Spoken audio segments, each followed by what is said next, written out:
Right, good afternoon, everybody. Thank you very much for joining us. My name is Mapaseka Mukwili, and I work at CAPSI. It's an absolute pleasure to have you with us this afternoon. And let me start by apologizing for starting a few minutes late. We are in South Africa, and load shedding has been doing its thing on us.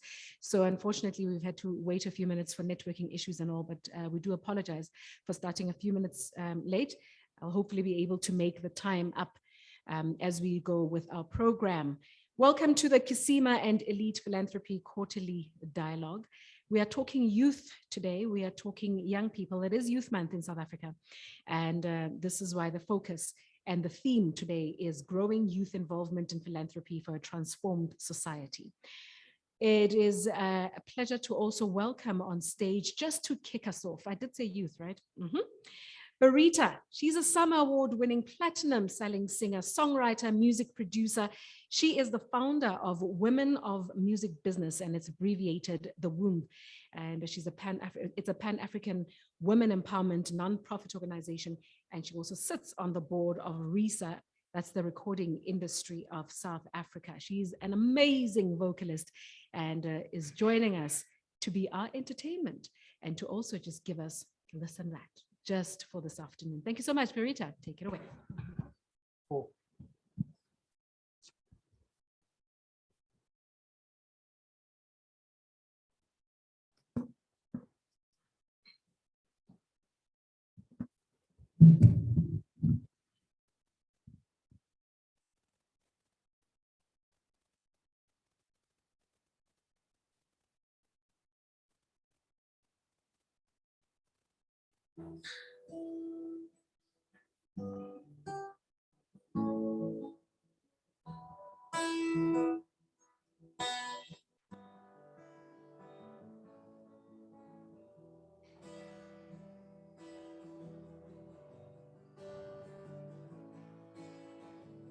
Pagama Africa, Pagama, Pagama, Pagama Africa. Ooh.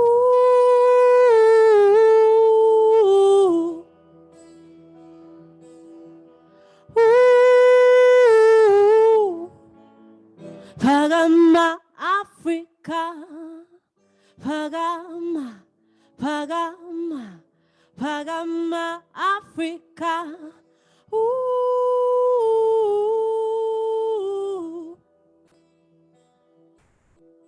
Ooh. Too many times you've been victimized and utilized. They've taken your riches away, filled you with poverty and diseases. They say you're not worthy enough.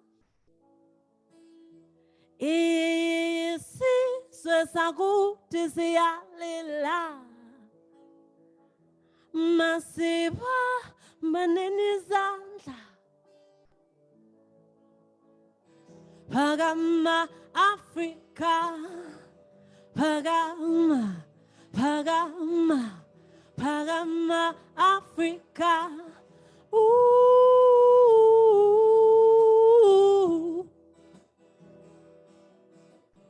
Ooh. Pagama Africa, Pagama, Pagama, Pagama Africa. Ooh. Too many times you've been victimized and utilized. They've taken your riches away, filled you with poverty and disease. They say you're not worthy enough. Isizwe sakuthi siyalila, Pagama Africa, Pagama, Pagama, Pagama, Africa. Ooh,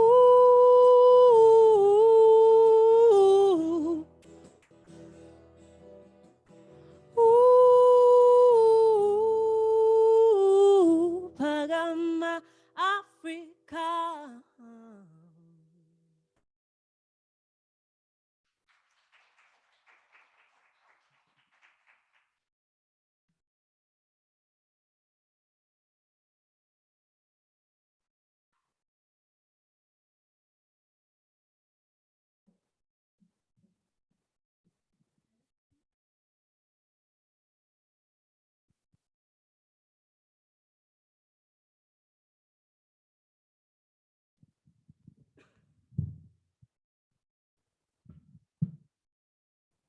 Thank you, Berita. Please, another round of applause for Berita. And I couldn't have said it better myself. Pagama Africa. This is actually what we need to be talking about. We are talking Africa, we are talking youth, and we are talking philanthropy, we are talking giving. This is why we are here today. So Kisima is the baby that I work on at KEPSI, and right now, the absolute love of my life. So please do bear with me when I get all emotional talking about it. I'd like to please introduce to you our director at KEPSI. We remember KEPSI is a Center on African Philanthropy and Social Investment, and our director, Professor Peggy Moyo, is a writer, he's an author, he's a researcher. He's also got a very keen interest in African resources, democracy, and governance. And he has done a lot. He's written extensively on African philanthropy, civil society, and governance. And equally, he has gained considerable experience in management, leadership, and strategic roles over a significant period. Prof, please come through to give us the introductions and the event synopsis.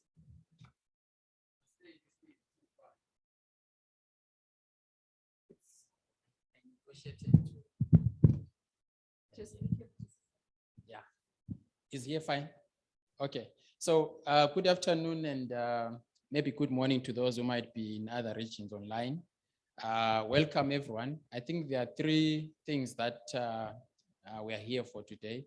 Firstly, is to really thank everyone for making the time to come and be part of these conversations. These conversations started some time back last year when we launched the idea of Kisima. Kisima is a Swahili word that means a well. And we thought of the word Kisima because we wanted to portray a scenario where if you are thirsty and you want to quench your thirst, you actually go to a well. But a well could also be symbolic of resourcefulness. So where do you go when you need something? You go to something that you know there's a resource there and you can get something from that. And we know that in Africa, Africans by nature are giving. It doesn't matter what, whether it's a crisis, it's during good times, we are defined by giving. So that's really the spirit around it. But it came around as a result of us studying and realizing that whenever there are pandemics or crisis moments, you think of Ebola, you think of cyclones, you think of COVID-19 right now, the local communities and local actors are usually the first to respond. But they don't get the credibility, they don't get the visibility as is given to international actors who come normally a week or even more or 3 weeks after. So the idea was to really begin to showcase good stories of resilience, good stories of sharing, good stories of giving that Africans can speak about in their own terms, in their own formats, and in their own ways. And so that's really the idea around the platform called Kisima, which I'm sure is going to be demonstrated at some point. You can submit your story using your own style, your own format, your own voice. And all we do is to make sure that the story is in line with the values of Kisima, but we don't really curate it to take away your voice. The second thing that I think is important in today's convening is really about young people. I am really not a young person anymore, so I can't speak on behalf of young people. But I know that the future does not belong to some of us here. There are a couple of us here in the room who are already beyond the age of young people. So we want the young people to begin playing central roles also in the field of philanthropy. They are already doing so in several ways, but I think that we need to trust young people more centrally in roles, significant roles for that matter, not just to go to young people to ask them to give, to do some work, but let's give them some central roles that are transformative within philanthropy. So the idea was to also look at how young people are doing and get some of them to articulate some of their thoughts and reflections on philanthropy. Some of them are doing PhDs with us, masters with us. Some of them are doing research. So let's hear what they are thinking and what their reflections are. Some young people are actually doing some practical work on the ground. Again, let's hear from them. And South Africa is celebrating the Youth Month, and we thought this would be an opportune time to spotlight young people in philanthropy. The third is, the conversations that we've begun on having a platform with several people who are leading in this space and having conversations as CAPSI. And I think there's going to be a conversation there in the presentation by one of the people that we have had a conversation with. So the idea is to do research. The idea is to reflect and get stories onto the Kisima platform, but it's also to sit down with leaders, with practitioners, with researchers, and academics in the field of philanthropy, and just have the conversations ongoing. This is a field that is not really studied in the continent, but is so broadly studied anywhere else. And here in Africa, we are beginning as CAPSI to position the study of philanthropy in such a way that when 10 years down the line, we look back, we can say we have fully embedded the study of philanthropy in all the disciplines. Currently, we are situated at the business school, but it doesn't mean that we are studying philanthropy only from a business perspective. It's an interdisciplinary subject. And so from anywhere where you are sitting, you can study philanthropy. So I just wanted to take this opportunity to thank the facilitator, Mapaseka, thank the team at CAPSI, and welcome everyone, and wish you the best of deliberations today. Thank you. Thank you, Prof. You've started a trend. I'll stand right here. There's no point walking all the way back, right? And then having to change the whole setup. So as we move on, and yes, Prof, we will be having these conversations, and very importantly so, we want to talk about why philanthropy, reflections from CAPSI students, joined by Neville Chipato and Ngoni Chipato and Neville Manguero. Neville is a highly skilled, I'm not sure if the sound is hearing me fine. Should I be moving back a bit? Are you all right? Should I be moving back a bit? Okay. Neville is a highly skilled philanthropy and social investment research, monitoring, and evaluation specialist. And he's also studying for his PhD in philanthropy and social investment in Africa, specializing in social impact of corporate social investment. And then Ngoni is also a PhD candidate with the Wits Business School Center on African philanthropy and social investment. We know this. And he's researching result measurements for corporate foundations. And Ngoni has 15 years of experience working for international organizations, donor agencies, NGOs, and Africa. So they will be talking to why philanthropy a reflection. They'll be giving us a reflection from the CAPSI students. They are joining us online.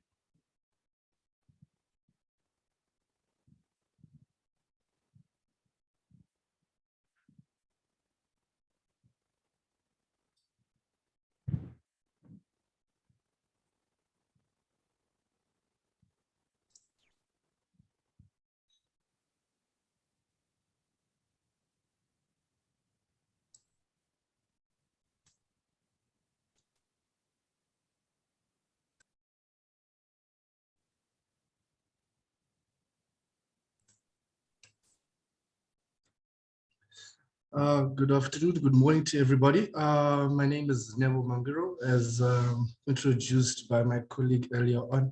I'll just be giving you a little bit of restrictions on my journey into the space that I'm currently occupying.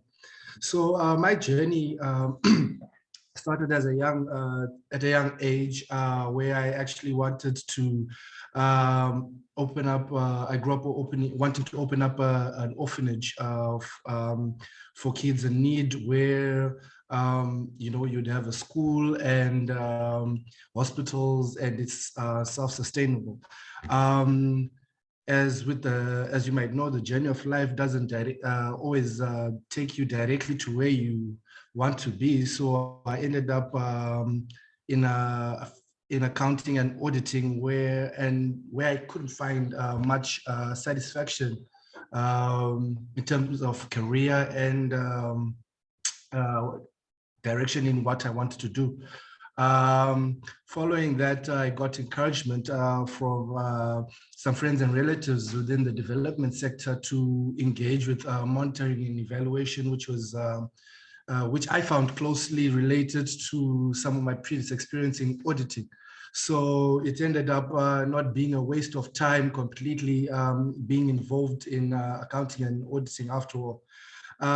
So I went on to study monitoring evaluation, and when I finished my master's, I tried to find something that was closely related to my skill set and my experience. And I fell in love with philanthropy and social investment in Africa, and got engaged with Prof. Moyo and the center and the work they're currently doing. And hence I find myself doing something I'm passionate about, which is studying the social impact of corporate social investment in South Africa. My hopes for philanthropy, that us as youth are drivers of philanthropy, of African philanthropy, and I hope we can do this through taking control of the narrative around philanthropy in Africa, also taking control of exactly what it means from an African perspective, and continue to grow the body of knowledge, which has been very infant from an African perspective. And most importantly, using this developing body of knowledge to then spearhead implementation, which is something that is also very nascent in Africa. This takes me back to, this reminds me of a talk I heard earlier on today from Thabo Mbeki, who was actually emphasizing how he was sitting at a sauna once and hearing the current president talk about problems in Africa, and how for each problem he mentioned, he was saying they want to hold a conference to discuss the issue. And he was saying that, you know, he found himself a little bit worried because in Africa, we find ourselves doing a lot of these conferences, but not actually actioning any of the things that we talk about, and that the focus needs to be more on actioning and not just holding conferences. And so when it comes to the scope of and the future of philanthropy from a young people's perspective, I'm quite encouraged by through my experience, because when I attended a PhD workshop last August, it was amazing to find the plethora of views and work that other young people are doing within the sector, and how they contributed to the body of knowledge, and how they would want things, how they see philanthropy and social investment growing in the future. And this is also evident in some of the attendees I see in another conference that I'll be attending next month. From a global perspective, a lot of young people are really putting effort into growing this body of knowledge, not only from an African perspective, but also globally. So the future is in good hands, good educated hands, and it's quite encouraging. And from an innovative perspective, there's also a lot of growing literature around how robo-advisory is going to be part of informing some of the wealth advisory that gets given around philanthropy in the future. So that would be quite interesting to keep an eye on. And in sum, I feel like the future is the current current youth very much active in the so what of practicing philanthropy and social investment in Africa. And by this, it speaks to what the former president was talking to, where, you know, we want to action a lot of the development or a lot of the ideas and work that we do through research and practice. So the future looks bright, and I'm really looking forward to being a part of some of all of this implementation as well. Thank you.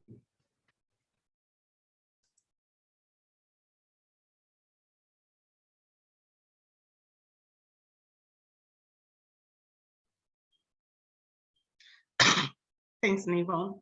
So I'll just maybe proceed from, take on from what Nevo and Prof and everyone else has been talking about. So without spending so much time in terms of who I am and what I do, but I think the introduction was also clear that I am a PhD student with the center, but my interest has always been in monitoring, evaluation, and learning. So coming into the center, we still need to do monitoring, evaluation, and learning, but how do we do it for Africans? And I think touching on from what Prof was saying, that, you know, philanthropy has always been happening in Africa, but how we've been doing it, and we are always the first to do it, but are we learning, are we monitoring our investments, our projects in Africa? And one of the things from my research that I'm seeing is there's really need for us to decolonize these evaluation processes, because most of the monitoring, evaluation, and learning methods have emerged from the international development work, and they've emerged from the donors who want to come and see for accountability purposes. But do those methods work for us in Africa? And is it that what we need to use for us in Africa?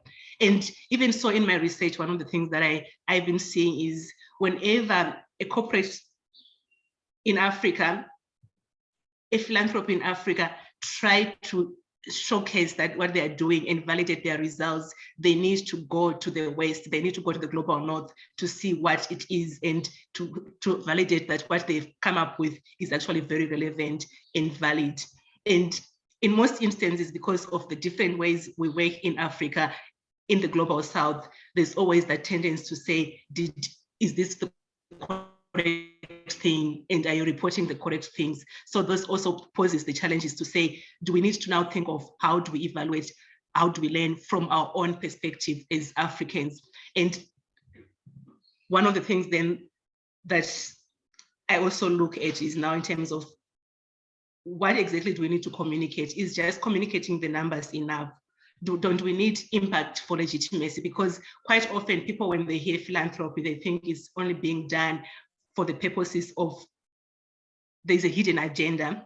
So we need to legitimize. And how do we legitimize that? Is just talking of the numbers enough for us to say we managed to reach out 50 people, we managed to help out 50 people, without clearly actually telling the story? And as Africans, one of the things that we are good at is telling the stories. And how do we use our storytelling approach to be able to speak the impact that we are making? So for example, we say we have reached 50 people, but what happened after helping those 50 people to go to school? That is now the impact that we now need to talk about. But one of the things that I'm realizing, even from my research, is with corporates in Africa, with all the philanthropies in Africa, we understand numbers. And in our storytelling, how do we bring in the numbers, but still making it understood, and still showing that our philanthropy is not a hidden agenda, but it is something that we are making a difference.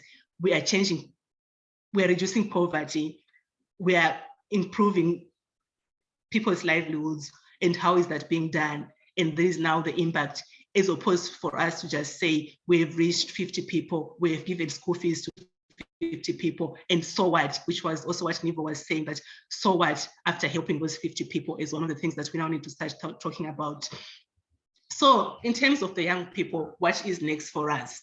So one of the things that I see for us as young people, and even from my research, is we need to realize that when we're implementing philanthropy projects, we need to make a difference, and we cannot rule away from monitoring, evaluation, and learning from those projects. But again, the issue of decolonizing evaluation, we need to start participating in designing our own approaches that will be able to verify and validate without necessarily relying on what is already in place. But again, we need to communicate the impact beyond just the numbers, that we are reaching out to 5 people, we are reaching out to 100 people. What Nivo was saying, so what after reaching to those X number of people. And finally, the other thing that we also need to look at, we need to learn from these projects that we are doing. As Africans, we've been doing philanthropy for a long time immemorial. But what is this now for us? Are we learning, are we documenting all these things that we are learning from to make a difference, to make sure that we are changing the societies? We're not just doing, and then it also goes back to that issue of accountability and legitimacy, that people are not skeptical about our approach to philanthropy, but they can actually see, and we can learn that where we didn't do right this time, how can we improve going forward? And what does it mean for us as we continue to improve, and we're not repeating the same mistakes, and there's no better way than using the data that we have been collecting for over the time. And as young people, it is our time for now to now start thinking of those methods that will be useful and that we can use to actually make a difference. Thank you, everyone. Over to you.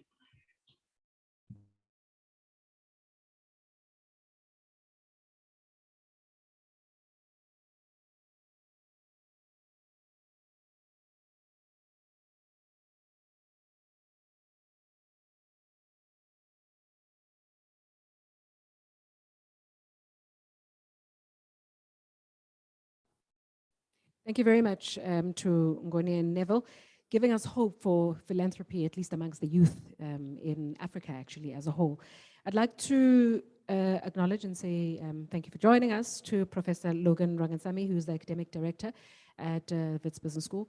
Thank you very much for joining us, and I hope you also enjoy what we are talking about today. And as we go on with the program, you know, I must actually tell you, so we are, like I did mention, we're in Johannesburg, and it's supposed to be all colorful and all. It's cold. You see me in my blankie.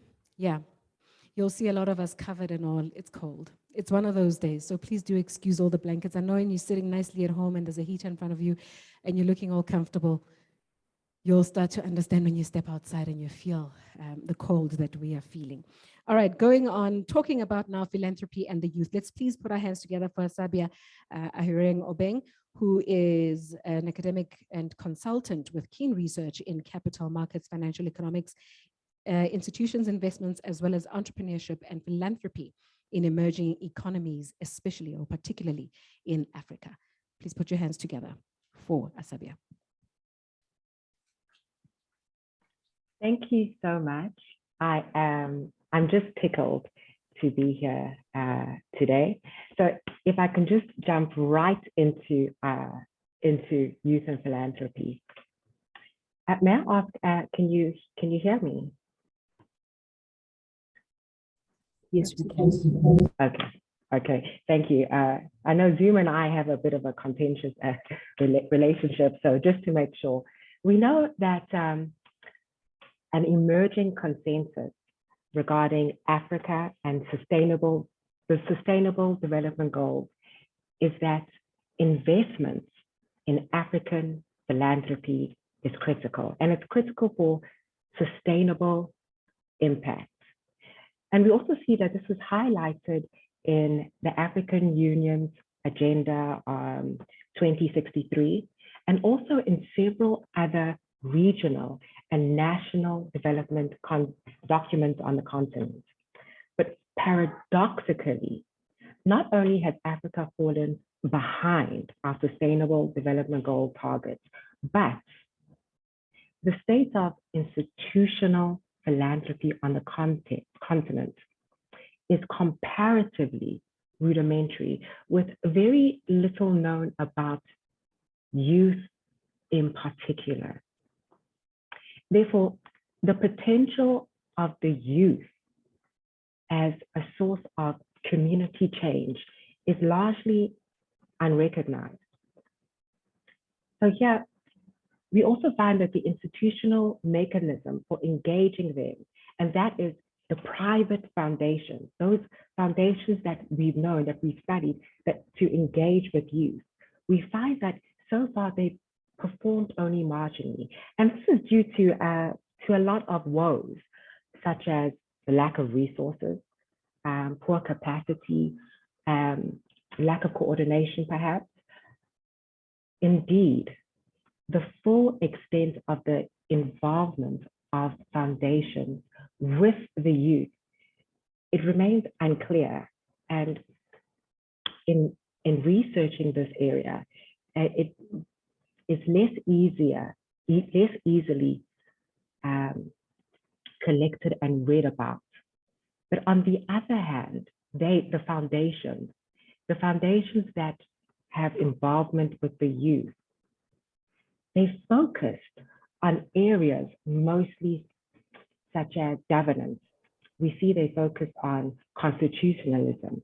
We also see a lot of focus on higher education and advocating transparency. And most recently, we've also seen a lot of focus on illicit financial flows. Therefore, there are several knowledge gaps about youth philanthropy and private foundations' involvement with youth in Africa. So before we proceed any further, I'd like to take a quick look at what youth philanthropy may be considered. And I take delight in the definition of youth philanthropy presented by a young philanthropist, only 14 years old at the time, Maya Saru. Now, she succinctly describes youth philanthropy as a movement. She describes it as a movement where kids and teens come together to change the world. And she adds that youth philanthropy brings about the idea that the youth don't have to wait until they're older to make a difference. And also that they don't have to rely on their parents, their guardians, or older adults to make a difference in this world.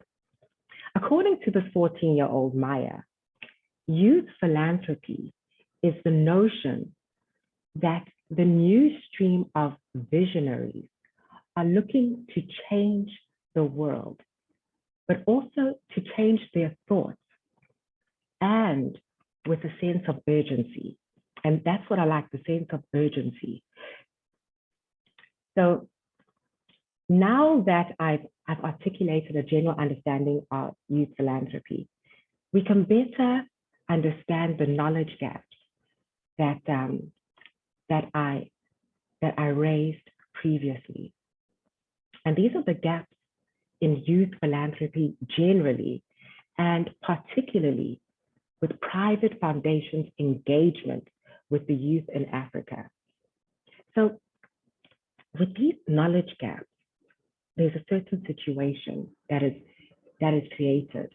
And these situations, they prompt three important questions, three key questions for us to think about.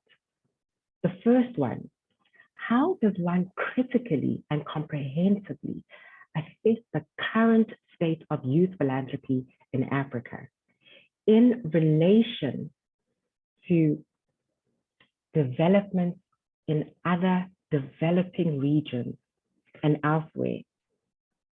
The next pressing question that the knowledge gap poses is, what role can private foundations play in the development of youth philanthropy in Africa?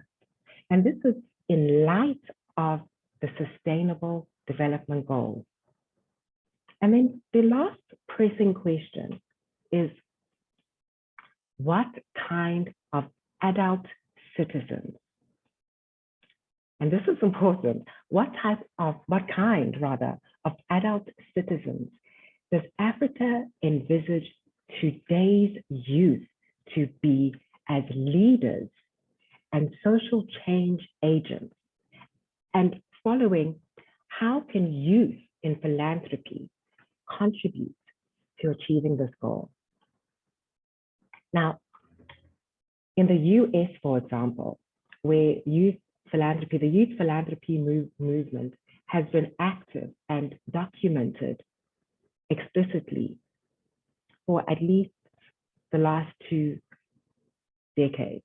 We see that development programs have been combined with classroom education and hands-on projects. And this approach encourages the youth to become active agents for building strong democratic communities, to also promote youth service and giving, as well as to nurture them to develop into productive, but not only productive and self-aware adults.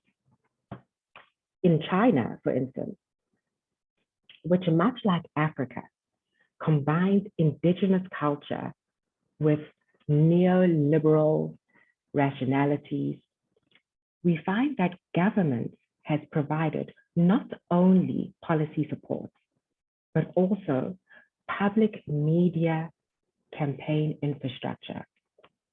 And this has encouraged philanthropic education by publishing ideologically relevant, but also culturally sensitive textbooks. So we see that in the end, the youth in these situations are reported to have improved their ability to apply their academic activities to the real world. So undoubtedly, youth in philanthropy projects enhance the life skills while providing the opportunity of the youth to give back to their communities.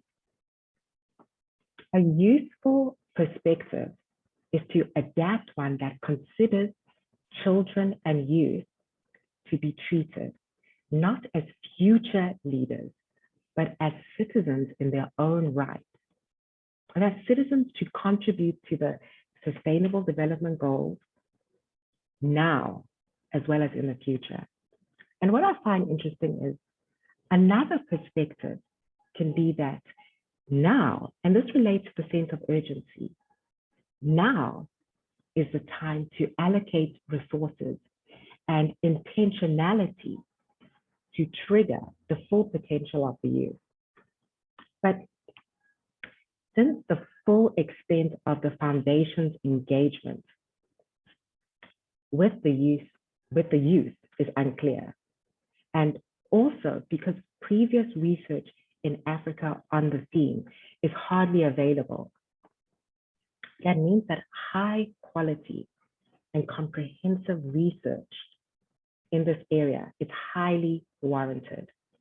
Our own research at CAPSI, our own research here shows that there evidently is a strong link between private foundations and the 3 pillars of sustainable development.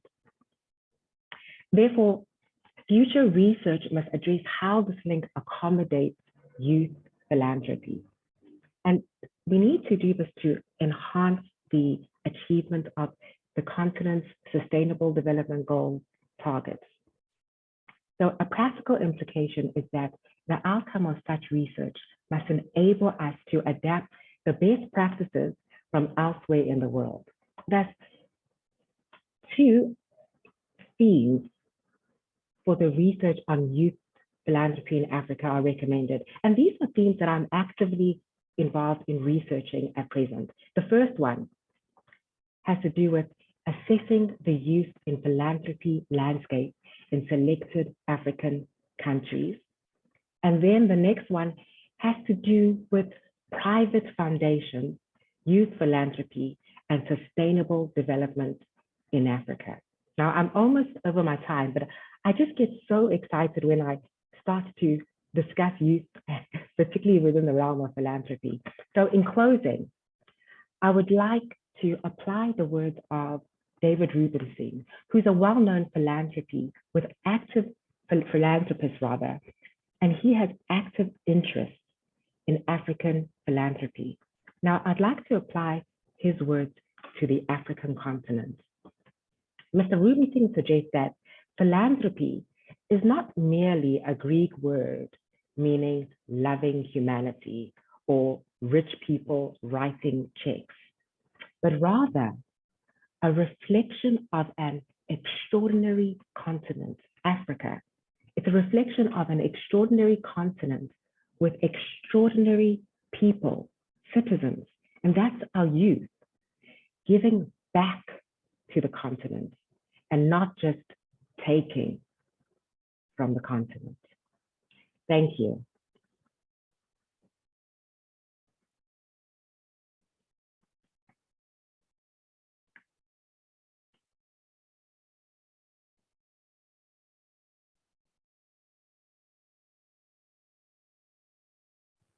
Thank you very much, Sabia. As we move on with our program, it's time for us to show you a very important part of what we've been working on in the past 2 months or so. We've put together a podcast series for CAPSI and Kisima. And this podcast series is the brainchild of our director. And we've been working on it to showcase what philanthropy is to the rest of the world. Let's just put up the presentation, please.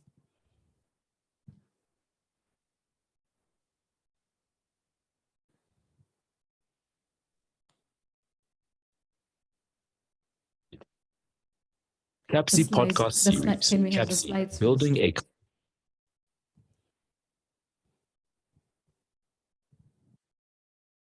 I'm going to make you watch 3 hours of the podcast. So I hope you're all ready. We can move to the next slide.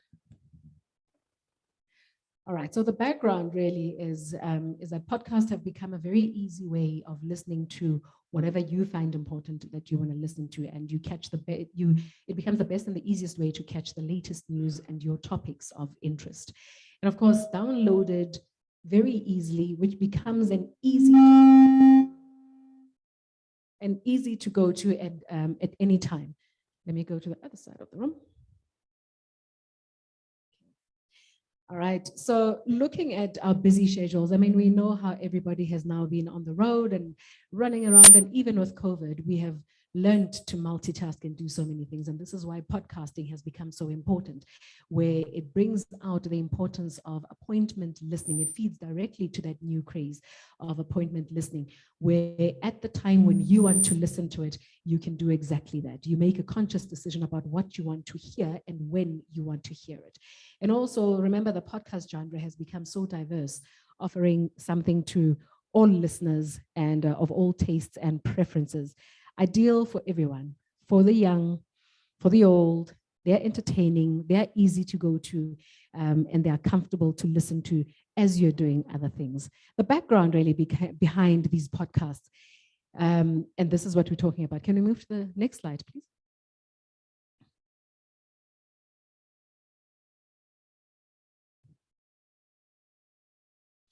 The focus. The focus of these podcasts, Letu. All right. We'll focus primarily on what CAPSI focuses on, which is philanthropy and social investment.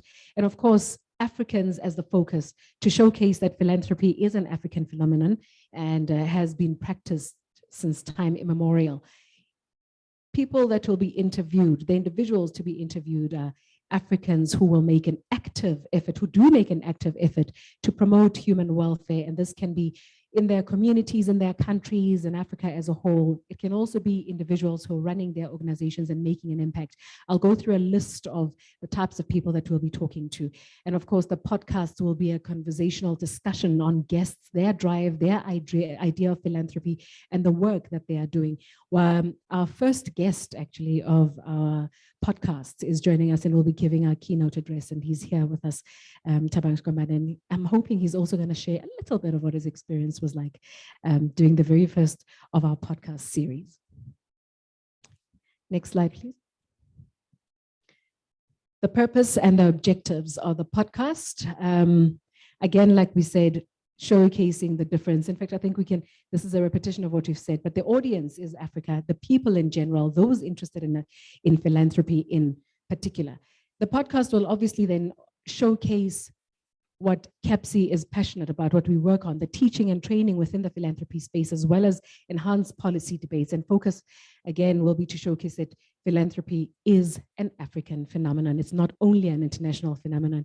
It's interesting that when there is a big a pandemic like we've seen with COVID and any other pandemic really in Africa, the locals are the first who respond. But interestingly, the accolades will always go to the international donors when they come out. They've got good PR.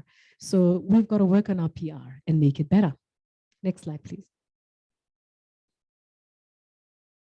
Who will be on the podcast? We'll be talking to philanthropists, philanthropy practitioners, beneficiaries, academics, policymakers, individuals running organizations, researchers, basically everybody that is involved in the whole philanthropy space and making a difference in that space in Africa and otherwise. Move on. All right, I want us to just take a quick look, and I'm going to show you just a snippet. I was joking when I said I'm going to make you all watch the 3 podcasts that we've put together. We've got 2 that are sitting on our website already, so please go through and watch them. And our 3rd one is going up within this week. Oh, and I must tell you that our presenter is joining us this evening, and this afternoon.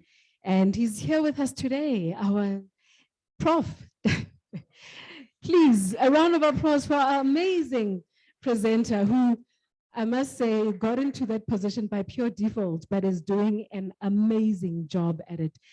I'll give you a short story on how Prof got to be the presenter on the show, on the podcast. So we walked into, we all arrived and we're coming to record the podcast, and we're all dressed and ready and available, and this was supposed to happen, but I was ill.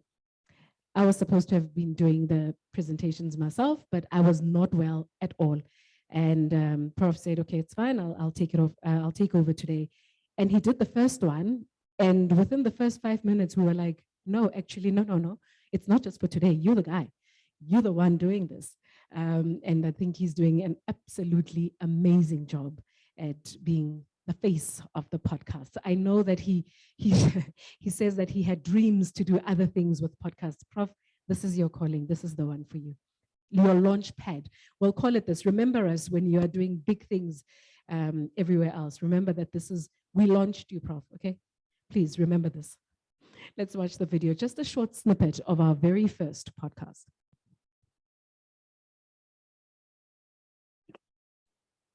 CAPSI podcast series, CAPSI, Building a Culture of Effective Giving and Corporate Social Responsibility.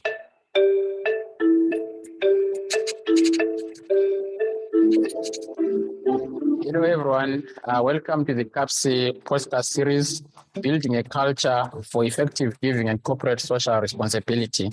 My name is Beginkos Moyo. I'm the Director of the Center on African Philanthropy and Social Investment.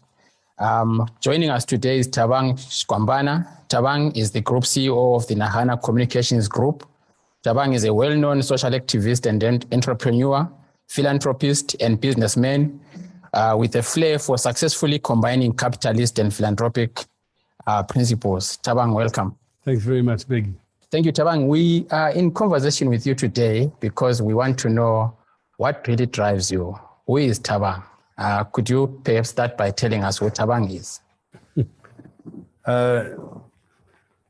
If I knew this was the first question, I would have gone to my psychologist. Tabang is to talk in the third person.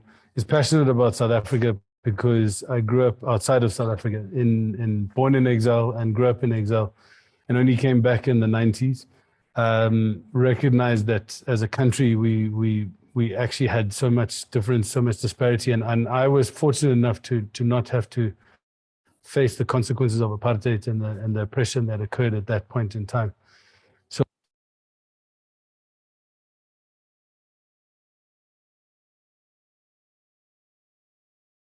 I did mention that it was just a short snippet just to show you what we've got. And again, hopefully saying to you, please go online and make sure that you watch our podcast. This is our very first one that you've just seen now. The second one is of the CEO of the Cyril Ramaphosa Foundation, Mabato, and the next one is coming up as well very soon. So please make sure that you go on and you watch them. You definitely will not regret it. Okay, I think we need to take a quick breather and get a bit excited again. And please welcome Berita back on stage. She gave us a beautiful, beautiful song just before. And again, as we put our hands together for her, remember, young African, beautiful woman, giving you beautiful, amazing woman music, talented as ever. Please put your hands together for Berita.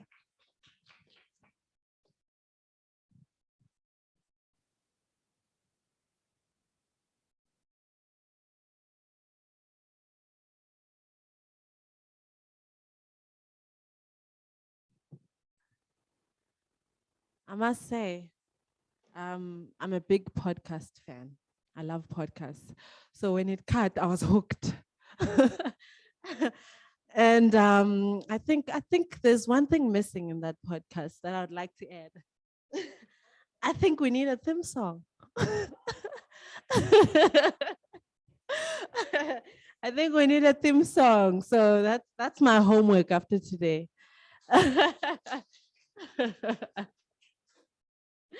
So with this next performance, I was also asked to give some sort of a presentation about my philanthropy journey.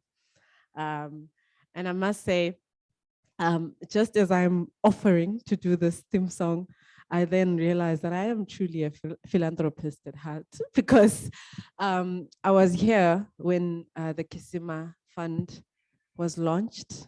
And I was the first person to pledge, the first young person to pledge to this fund, mainly because I've taken it upon myself to at least pledge 10% of my music funds. Whenever I do performances, I pledge that into giving. And when I first started doing that, it came from a place of, well, first working on my financials as an artist. Secondly, from a spiritual place, believing that when you give, you also get. But also, I have wanted, from the very first moment that I started singing, I have wanted to not only give off my talents, but also give off the fruits of my talents. So as you know, I go through my musical journey with you, I will share a little bit more about my philanthropy journey thus far.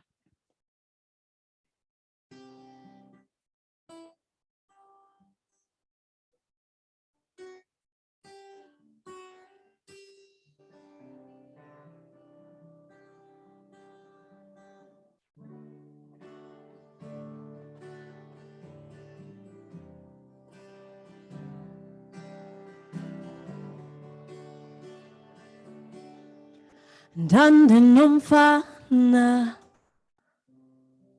omuhle igama lakhe thando lwethu bendimthanda endithanda sasingohlulwa nazindudumo wayophula inhliziyo yam ndingamcingelanga wayophula inhliziyo yam dingamlindela wethando lwethu,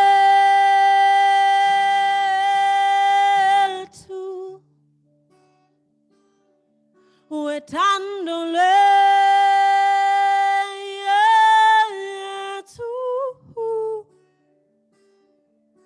ndawenza na thando lwethu,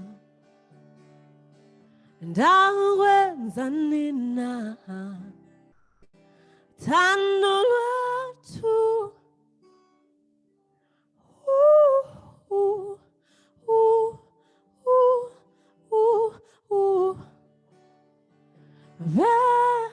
bendikelele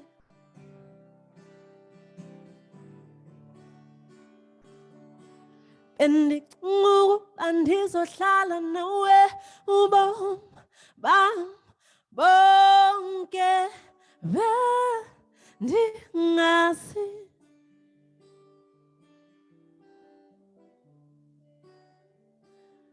bendicinga ungowam kanti ungowethu sonke, wayophula inhliziyo yam ndingacingelanga, wayophula inhliziyo yam ndingakulindelanga, wethando lwethu,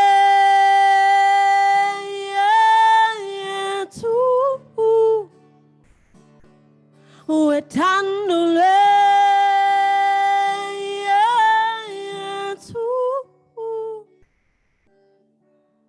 ndawenza na thando lwethu, ndawenza na thando lwethu,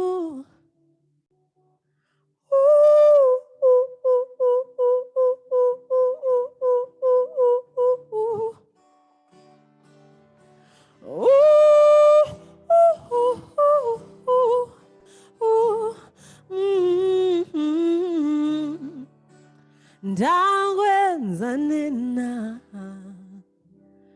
thando lwethu, ndawenza na thando lwethu,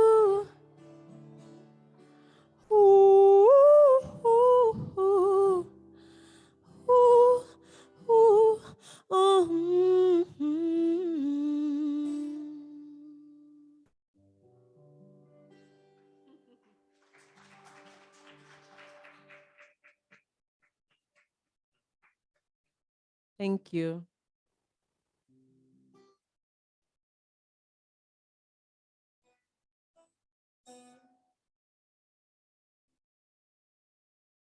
So I would say my philanthropy journey has been about 7 years in the making.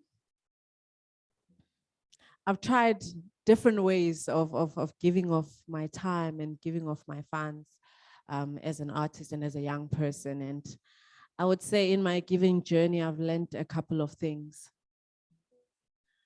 My first time engaging in philanthropy was in 2013. I'd been singing for a year, and at the time I was still based in the Eastern Cape. And at the time, what was really close to my heart was talking to young African women. I think, you know, like things have changed so much in the last 5, 6, 7 years. Growing up in a very conservative society in Zimbabwe, I always had concerns because I was a late bloomer. So when I moved to the Eastern Cape and, you know, I mean, we just saw what happened at Mnyomeni Tavern in the Eastern Cape. When I moved there, I was shocked at, you know, what young people were doing, and particularly young women, because I think that when you are, before you're 25, you don't really know who you are, especially as a woman. Maybe as a woman, I'll speak from a female perspective. There's a podcaster that I listen to from Kenya by the name Benjamin Zulu. And he talks a lot about the pre-25 age of a young woman. And I saw a lot of women and girls being in compromising situations.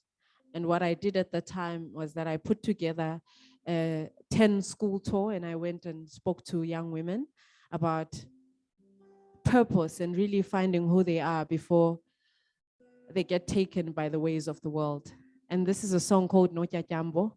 In Tyatyambo, ngesiXhosa is a flower. It's a song that I used to sing when I go on these school tours. So I thought it would be fitting for this occasion. No Tyatyambo,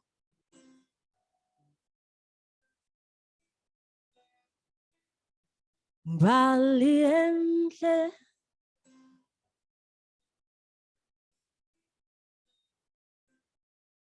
Salunjalo,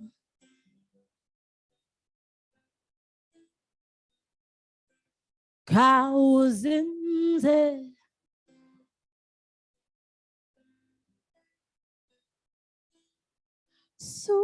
Sukama,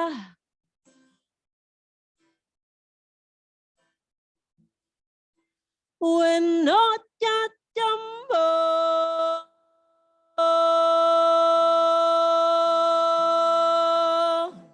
No Tyatyambo ndasekaya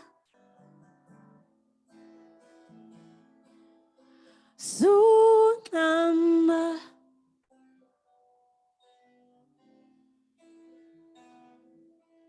ulilanga liphuma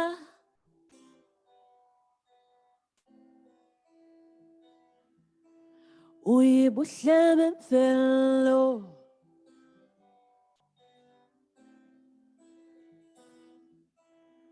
uncumisa bonke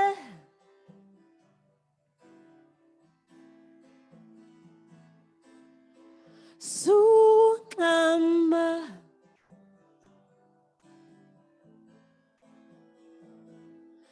when not Tyatyambo.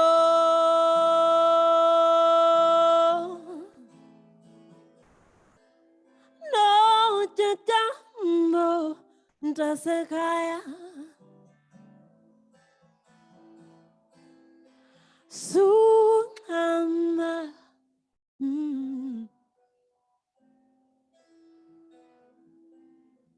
No Tyatyambo. Oh, oh, oh. Dililela wena.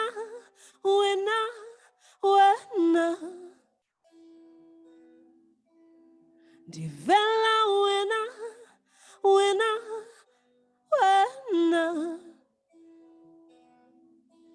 Ooh, Tyatyambo. Just take one step at a time.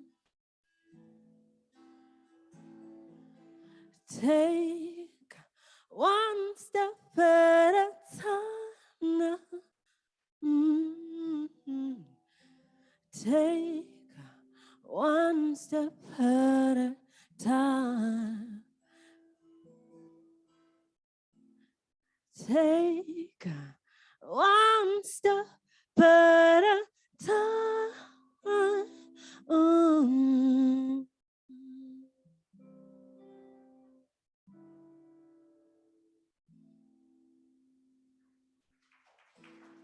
That is No Tyatyambo. Then as I went further in my philanthropy journey and my artist journey, I was blessed to have met the legendary late Oliver Mtukudzi. And just about the same time, actually, I also met the legendary late Brahima Segela. And I would say that was my second encounter with philanthropy. And this time, I particularly remember what Baba Oliver Mtukudzi said to me. Baba Oliver Mtukudzi said,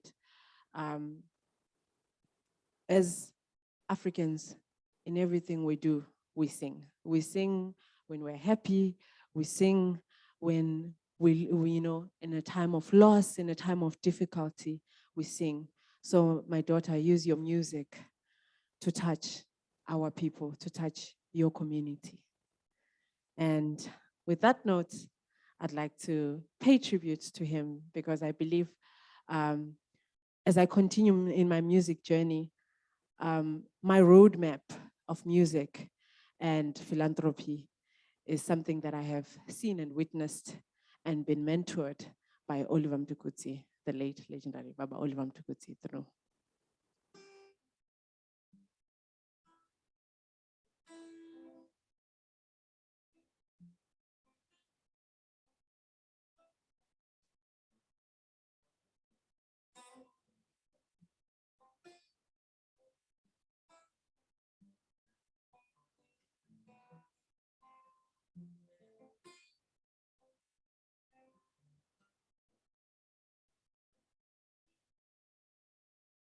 Neria, Neria, oh, usawore moyo kaneria, mwariane we, usawore moyo kaneria, mwariane we.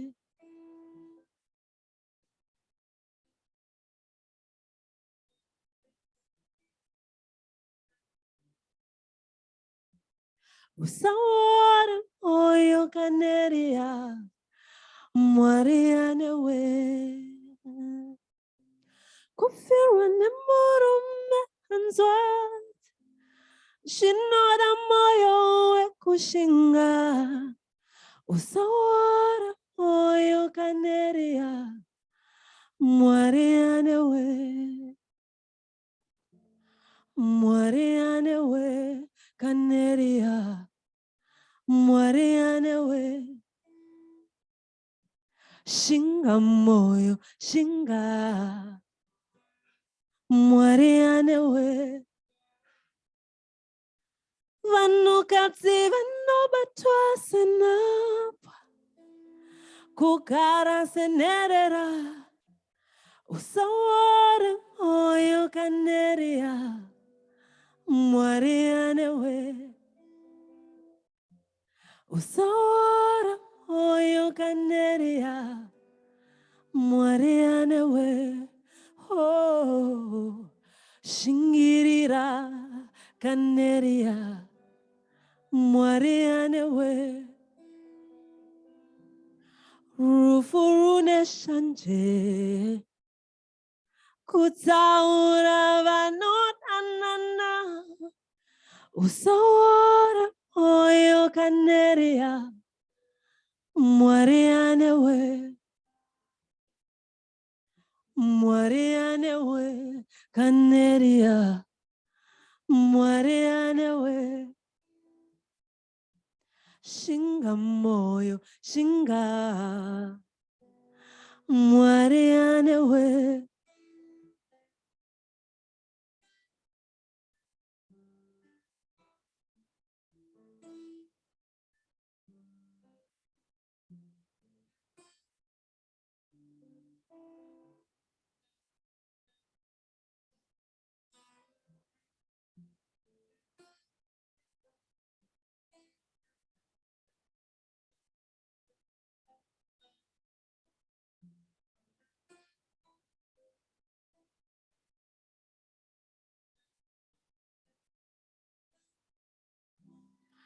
Neria,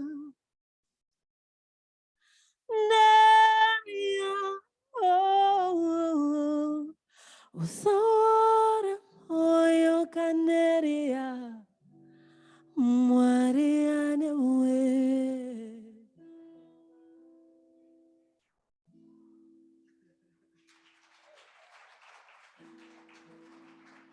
Thank you. And then, as Mapaseka said when she introduced me earlier, that I currently run a foundation called the WOMP. It's a foundation called the Women of Music Business. And actually my right-hand woman, Musa, is in the house. She is an upcoming female artist, amazing vocalist, amazing songwriter. And we've taken it upon ourselves to make the music industry a safer, better, more equitable space for women. And with the help of Prof. Beggy, over the past 2 years, we've been, putting together the mandate, putting together our first events, which are the master classes for women in music. And what we've taken to ourselves to do is to put together a space that allows for women to not just be, gyrating their hips in the music videos, but to be women that are able to, it's okay, you can do that as well. In fact, when I come back to sing, I'm gonna make sure you gyrate. But before we get there, what we find with the industry that I work in, I've been working in the music industry for the past 10 years, and I happen to probably be one of the few women in the South African music industry that owns 80% of her music masters, which shouldn't be the case. When I first started in the music industry, in fact, it was very much known that if you go independent as especially a soul musician, basically they would say your career is over.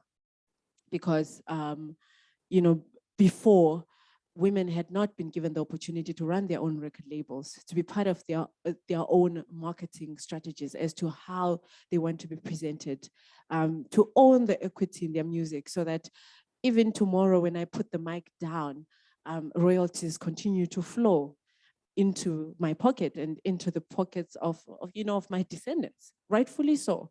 When I first started in the music industry, it was unheard of. But now we're seeing a change. We're seeing more women own their music. We recently did what is called the 1 Hour Care Experience, and we put together a 90% female lineup. And what we're trying to do in the future with our upcoming events is to make sure that the crew, the stage, the lighting, women are able to participate not just in front of the stage, but in all areas of event management, which is, something that is very rare, particularly even in South Africa. You'll see that a lot of the lineups, it's pretty much 90% or if not 100% male. And it's not a secret that, the music industry is a male-dominated industry. But through philanthropy, we are hoping that we can make our mark and make the music industry, not just in South Africa, but in the rest of the continent, a more equitable industry. So with that, ladies and gentlemen, that is my presentation.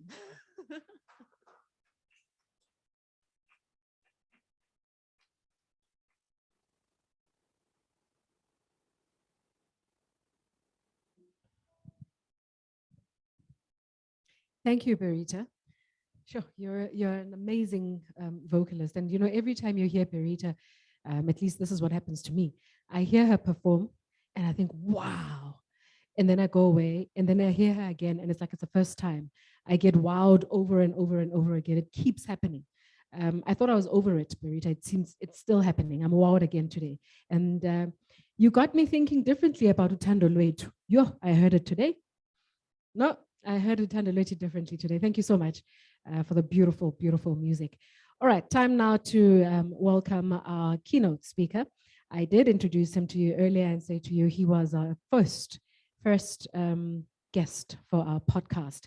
He is the CEO of Nahana Communications Group, and Thabang was globally recognized as one of the top 100 creative leaders in the world by Adweek, and is one of the only 2 Africans. And in the middle of a global pandemic, he used this award to promote his foundation and focus on Nahana Group and all the work that he does. Thabang Skwambani, join us, please. Please put your hands together for him.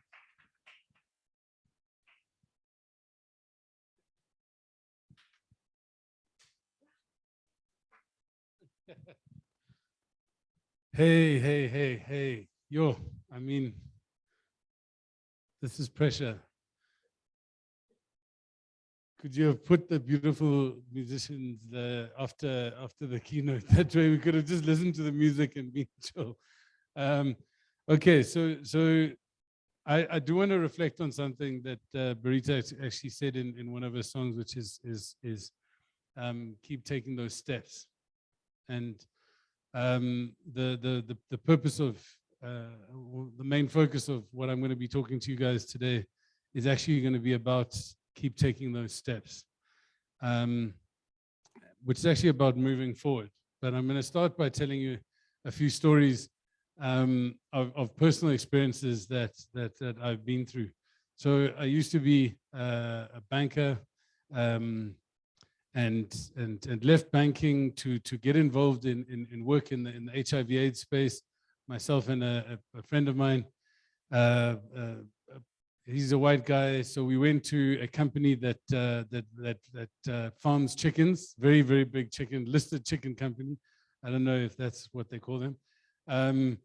But so we went to go speak to the HR director, and when we were there, the HR director pointed out that people were dying, and mostly black people. And to my face, he said, yeah, guys, we don't have a lot of money to run these HIV programs. It's and so people are dying, and lots of people need jobs. So we'll just bring them on. And he was very careful not to say black people, because he was looking directly at my face when he said that. But I knew what he said. And we walked out and we saw all of these guys. This company was also in Pretoria, and they were all slapping each other on the backs. They were speaking Afrikaans. That's the only thing I know. And the backslapping was carrying on. And as we got out and got into the car, I've got anger issues, so I was getting more and more angry. And so as we were driving out, Justin said let's just buy the papers. So we bought the Pretoria News or whatever it was. And there they were, they just announced their results. And they'd made a 500 million rand profit. And this was the very same day they told us they didn't have enough money to save a few lives. And I lost it in the car. I was swearing, I was going crazy. And Justin turned around and he said that you have every right to be angry. But what is better, for you to be angry and for people to suffer, or for you to eat humble pie and to achieve the results that we came here to achieve? So we picked up the phone and he said, call him. We called the HR director. We congratulated him on a fantastic result. And we said, we can get you better results. And to eat that humble pie on that day was one of the most difficult things I had to do, because I hated this man with more hate than you can ever imagine. Because all you could say is 500 million rand was more important than people's lives, than seeing black people die left, right, and center every single day. And here we were thinking corporate South Africa would respond. Now, that story is only about one thing, which is that in the work that we do in philanthropy, we have to set aside our own perspectives. We have to set aside our own feelings about things. And we have to focus on what it is that we're trying to achieve and who we're doing it for. Because if we're doing it for and who we're doing it for is more important than ourselves, then we will achieve our objectives. Whether you're young or old, this is the basis of anything to do with philanthropy, that the beneficiary, the thing, the person, the ultimate result, the environment, whatever you're doing it for, is more important than yourself. You have to put yourself aside. You have to put your feelings of and about certain things aside in order to do this work. And it is going to be hard, because you're going to be challenged on a daily basis. You're going to be questioned every single time you get up there and you're required to do the work. And this just reminds me more and more of a talk, and I'm literally stealing this from another person, and I'll give them credit at the end, and that is how we need to be more like nature. And what I want to share with you about being young and in the space of philanthropy was that I made it about myself. I got on a bike and cycled to Kilimanjaro and raised money for orphans and vulnerable children. But I didn't do that. To be honest, if I had not made it about myself, actually we would have achieved so much more than we have achieved now. And if I can say anything to you, do everything that you can, but do not do it for yourself, because that was the mistake I made as a young man in philanthropy. And now we're in a place where we can't reverse that. I am now in the middle of the center, or in the center of the very same thing that I'm trying to actually get out of,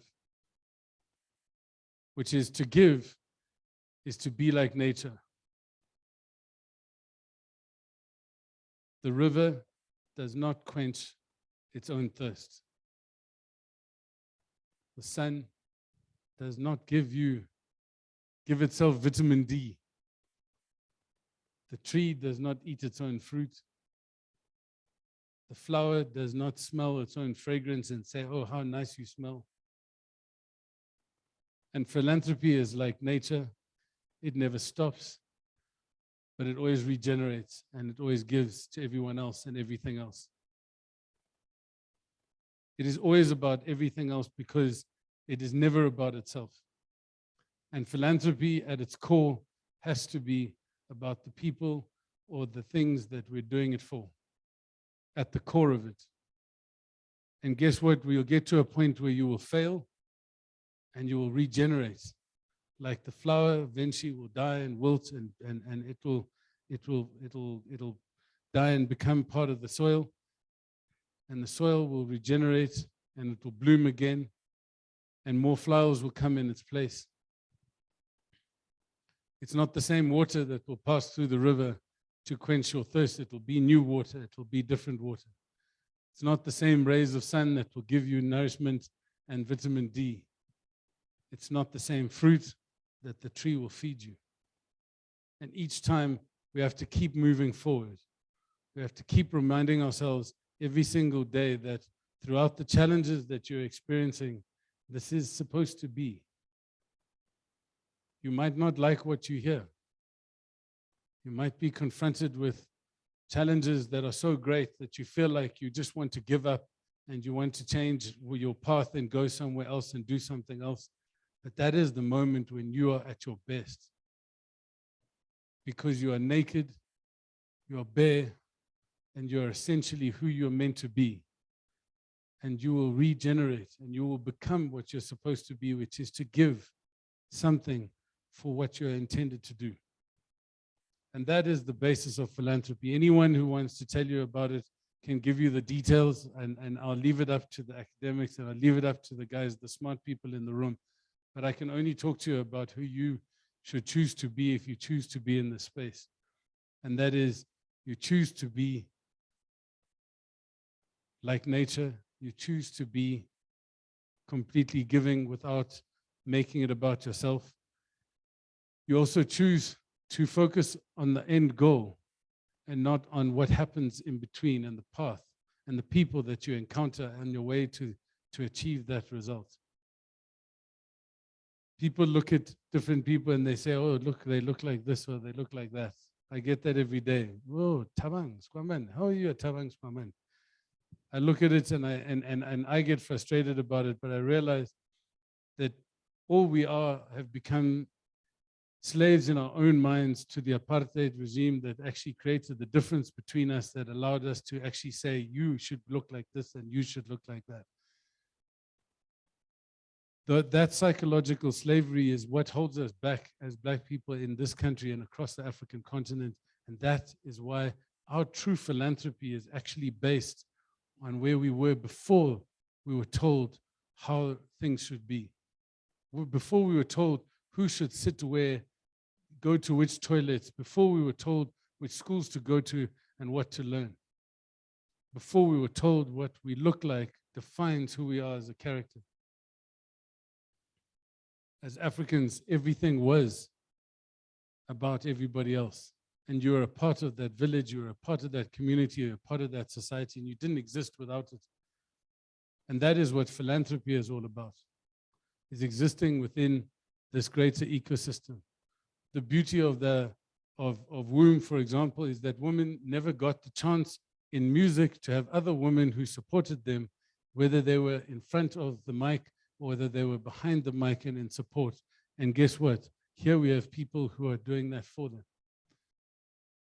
Burita is the soil that will nourish the flowers that will sprout up and become the beautiful musicians of the future. And in that, she becomes part of that ecosystem, that natural state of things as it goes around and around, as nature will do. So as young people, I'm appealing to you. Whatever you intend to do, whatever you intend to try and achieve, whatever you're trying to support, never give up.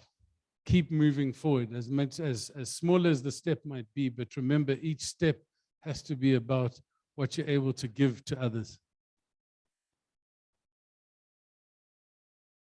Each step has meaning, even if it feels like that step is going backwards. Each experience that you have will nourish you to make you stronger and better at what you will be in the future of philanthropy, in your futures in philanthropy. And you can pass on that message to others. But I beg you, do not make yourselves slaves, psychological slaves, to a mentality that doesn't allow you to move forward. We are not anyone who is located by a definition. Everyone has their own identity, and that identity is unique to them. And just like every single thing on earth is unique to them, embrace that, bring it in, and allow it to be the fruit of what feeds the work that you do. Whoever they may be, whoever it is, every single person can and will be a philanthropist if we allow them to be. In every small little way, if we can have every single person become a tiny little philanthropist in the ecosystem of what we're trying to achieve, we can actually achieve greatness amongst ourselves. So that little small step we take with each other, the fruit we give to another, becomes such a valuable gift for that person's journey as they want and choose to give to the greater good. And so Kisima, the African Giving Platform, is for the greater good. It's us who has to teach each other how to give. And it's in teaching Kisima and Kapsi and teaching each other that we share these lessons. And I hope and I pray that you can be like nature and you can continue to give and give like the platform, Kisima, and with the people of Kapsi. Thank you very much for your time. Thank you. Thank you, Thabang, for the beautiful message. And yes, we want to continue to grow and be like nature. Thank you. Thank you very much. As we're talking about Kisima, which is why we're here today, I hope you've all taken the time to go on the website and check out the stories that we have. It's probably the most important part in fact, it is the most important part of what we hear today. Yes, Kisima is my baby. I know Tandi's looking at me, rolling her eyes like, is this the only thing we're going to talk about today? Yes, it is the only thing I'm going to talk about today. I get excited about it every day. So I am excited to introduce to you the next three speakers. It's stories that we have on our portal. So if you go to our portal, it's an amazing portal, just by the way, so make time to check out the portal and see what you can do. We will be, we've got a fund that will be starting. In fact, we've got nominations that are going now and will be closing at the end of July. After that, you're able to donate to whichever cause that you choose that will be put on the site. So that's an exciting part of what we've got. And for now, I want to present to you the next three speakers.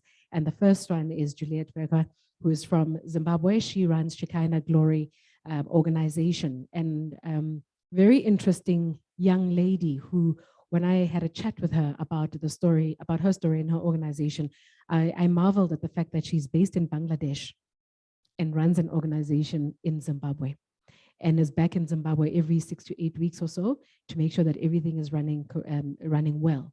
But as she says in her words, she goes back to Bangladesh to make sure that she can work hard and make money so that she can then fund the organization. Philanthropy at its best. Please put your hands together for Juliet.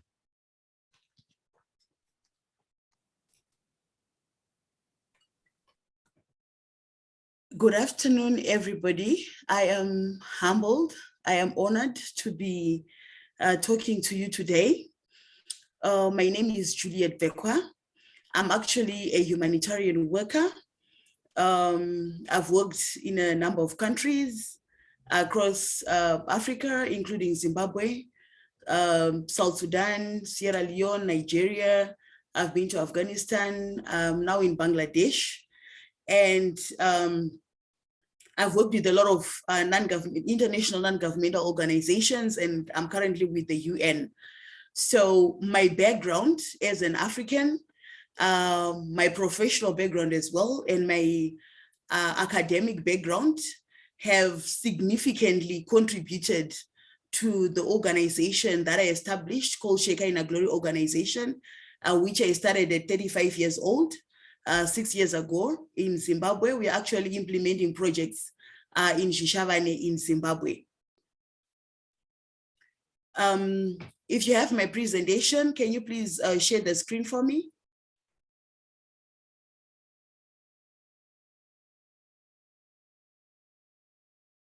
Okay, so like I indicated, the organization is called Shekinah Glory Organization, meaning the manifestation of the love of God in the lives of people. So it's actually like a calling for me, since I have another full-time job. Can we go to the next page? So Shekinah Glory Organization was established in July 2016 and officially registered in October 2018 as a PVO. It also operates the first and only children's home in Shishavane district, which was officially registered in October 2019. This year, in February on 14 February 2022, we opened doors to the first skills training center in the district, which is actually affiliated to the children's home. This was to allow communities to access the skills training center, since we have kids that will be under litigation in the children's home, and because of safety and security issues, we do not allow people from the community to access randomly the premises of the children's home. Can we move on to the next slide? Okay, so this is our mission, vision, and objective. So basically, we provide care and protection as well as promote access to education for vulnerable children. Can we move on? Okay, so under the Shekinah Glory Organization, the PVO, we actually have two major projects. Our first major project is Sponsor a Child's Education. This project actually promotes access to education. I understand a lot of individuals or a lot of private organizations, when they would want to sponsor like vulnerable children with school fees, they would want to understand what is the academic performance of that child. So most of the time, if the child is not doing very well in school, they miss out on the opportunity of attending school, because nobody wants to invest in somebody who's not performing well. But for me as an individual, and for Shekinah as an organization, we value access to education despite the academic background of the individual or of the child. We believe every child should have a right or should have access to education despite their performance. So the Sponsor a Child's Education is currently supporting 72 children. Of those 72 children, 7 are actually in university, and they are doing various disciplines. The remaining children are between preschool and Form 6, which is A-level. So we actually pay school fees, we provide stationery, we also donate uniforms to these children. We also distribute sanitary pads to girls, especially in rural schools. So our sanitary pads come as a kit where we give out the sanitary pads themselves, some panties, and a tablet of soap.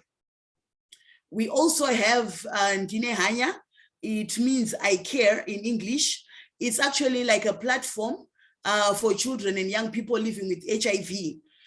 This platform actually promotes adherence to treatment and creates awareness on issues of stigma and discrimination. So what we actually noted when we started paying fees for children, we observed that most of the vulnerable children that we're paying fees for, especially in the district of Shishavane, these kids were actually born HIV positive. And most, like one particular incident that happened, there's a young girl, every time I would visit school, she would either be sleeping in class. So I noted maybe the teacher started explaining they would have changed their medication. So that kind of brought out some interest in understanding, only to find out that a number of the children that we're actually paying fees for, that were vulnerable, they were actually on art. So this became the basis for us to start the Ndine Hanya project. Can you move on to the next slide?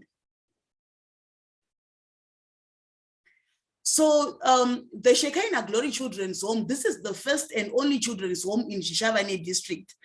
We have never had a children's home in Shishavane.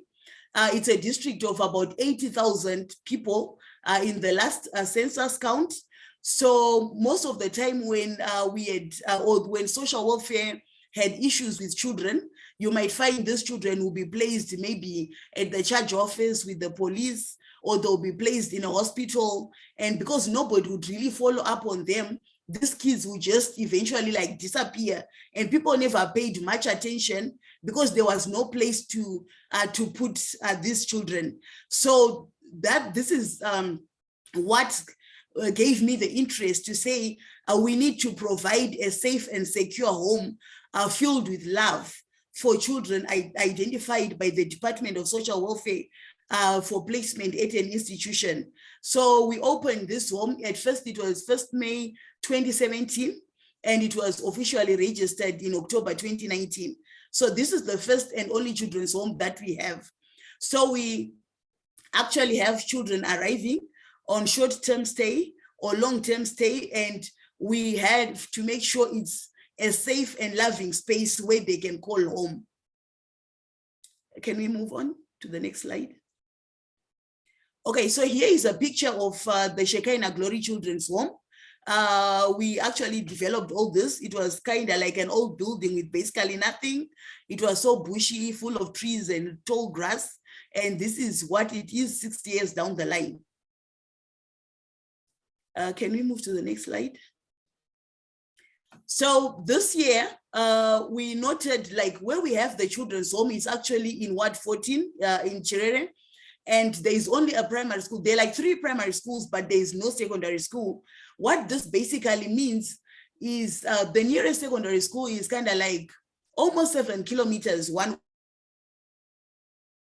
of the children, after completing their primary education, they are not motivated to go to secondary. And if they do, maybe they just struggle for the first 2 terms or a year and give up because of the distances involved. So you find a lot of the young people around the area where we have the children's home, they've just gone up to primary school. They never went to secondary school. And with the complex economic context in Zimbabwe, most of them just end up going for gold panning. So we introduced the Skills Training Center. This basically was, at first when we started, it was actually like something that was meant for children who were housed at the children's home. But we thought this was a good idea, considering that in this community where the children's home is, a lot of the children, they don't go to secondary school. So I mean, like by the time children like 13, 14 years, they're already out of school and are just idling around.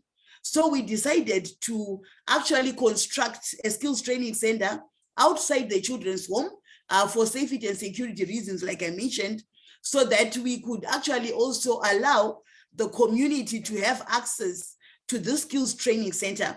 So at this skills training center, we are offering courses like sewing, knitting, carpentry, and welding.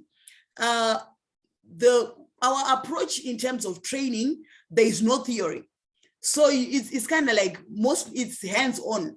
So if anybody anyone who has never been to school can actually learn, because they don't need to write anything. It's basically learning from somebody who's more experienced. So we have adopted the approach where we say, if a child grows up in a family where the mom is a seamstress, they automatically learn how to sew without the mom asking them to take down notes or to write anything. If a child grows up in a family where the dad is a carpenter or somebody in the household is a carpenter or does welding, we expect the children in that family to learn that trade without having to take down notes or without any theoretical background. So this is the methodology that we have used for this training center to be able to accommodate a lot of the children in Shishavane district, some who dropped out of school, some who never went to school, like basically they never went to school at all. So they actually attend this training. So recently, the first group that started on 14 February graduated on 17 June, and we had 18 trainees. Our next group will be starting on 1 August, and we're actually targeting 30 trainees.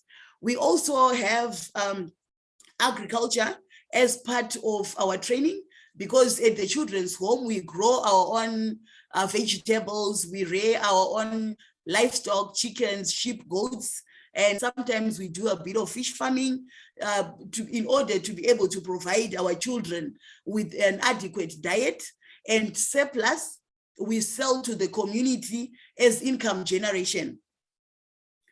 Can you move to the next slide? Okay, so this is a picture of the Skills Training Center.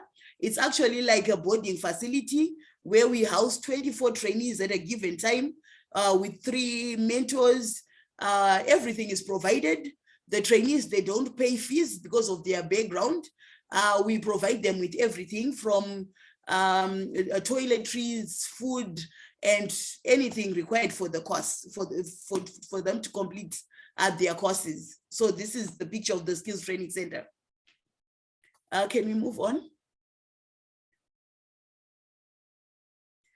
Okay, so we have other humanitarian activities that we have found ourselves doing by default. I would want to say by default because we never planned we were going to prioritize these areas. As we are working with children, we've actually realized we have children who are living with disabilities and they need mobility devices. So we actually source mobility devices for these children for them to be able to either attend school. Like I indicated, where the children's home is actually based, there is no hospital close by. And because we're in a community-based organization, people just, like in the middle of the night, somebody gets sick or there's a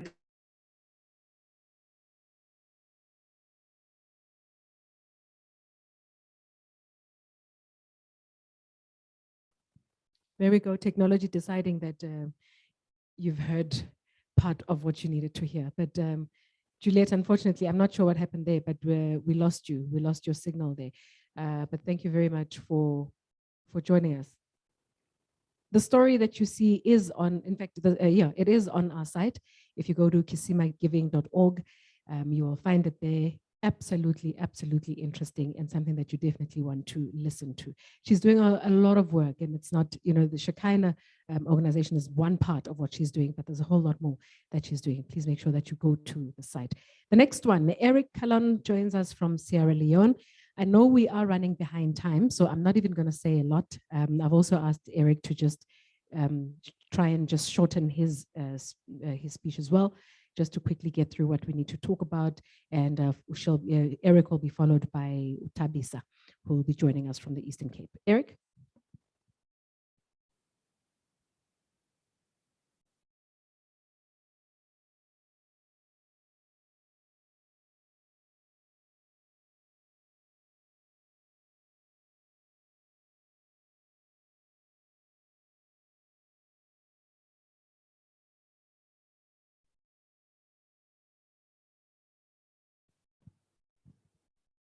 Not sure if I should be blaming technology or if I should be blaming load shedding or anybody else. You know, at this point, we get to blame anybody. We can even say the president did something here. But clearly, something is not happening. We're not able to get through to Eric. I'm not sure why. He's actually joined the seminar and he's been part of it and listening. I'm not sure why he's not able to talk. Tech ladies there at the back say that, he is talking on his side, but somehow muted on our side, and we can't see or hear what he's saying. So I'm not sure. I'm not sure what's happening there, but I'll move on to our next speaker. Let's please put our hands together for Thabisa, who also in the Eastern Cape woke up and looked around. She used to have an amazing job in Johannesburg and went back home and saw the need and left everything to give back to her community. Thabisa. Good day, everyone. My name is Thabisa Loliwe. I'm not sure whether you can see me there. My name is Thabisa Loliwe. I'm a founder of a non-profit organization called Tilo Foundation. Can someone confirm if they can see me there? No, we can't. Please turn on your camera. Turn on the camera. Sorry. I'm so sorry. Technology. Hello. My name is Thabisa Loliwe. I'm a founder of a non-profit organization that is based in Choloma in the Eastern Cape, in East London. I'm going to be quick because I can see that time is against us. Can you please show me the slides?